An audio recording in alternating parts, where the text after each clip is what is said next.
ಭಾರತ ಪಾಕ್ ಕದನ ವಿರಾಮ ಇಂದಿಗೆ ಕೊನೆಯಲ್ಲ. ಕದನ ವಿರಾಮ ಯಥಾಸ್ಥಿತಿ ಮುಂದುವರಿಯುತ್ತದೆ. ಸೀಸ್ ಫೈರ್ ಬಗ್ಗೆ ಭಾರತೀಯ ಸೇನೆ ಸ್ಪಷ್ಟನೆ.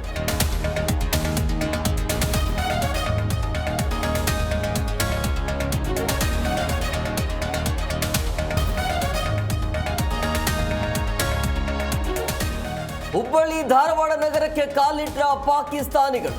ಅನುಮಾನಾಸ್ಪದ ವ್ಯಕ್ತಿಗಳ ವಿರುದ್ಧ ಕ್ರಮಕ್ಕೆ ಆಗ್ರಹ. ಪೊಲೀಸ್ ಆಯುಕ್ತರಿಗೆ ಅರವಿಂದ್ ಬೆಲ್ಲದ್ ಪತ್ರ.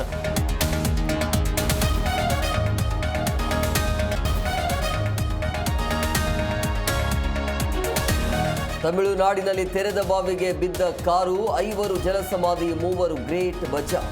ಮೃತ ಕುಟುಂಬಗಳಿಗೆ ತಲಾ 3 ಲಕ್ಷ ರೂಪಾಯಿ ಪರಿಹಾರ.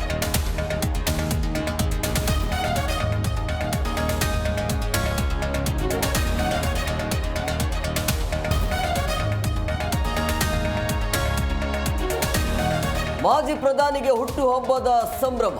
ಸಿಎಂ ಸಿದ್ದು, ಅಶೋಕ್ ಸೇರಿದಂತೆ ಗಣ್ಯರ ಶುಭಾಶಯ. ಉತ್ತಮ ಆರೋಗ್ಯ ಕರುಣಿಸಲಿ ಮೋದಿ ಹಾರೈಕೆ.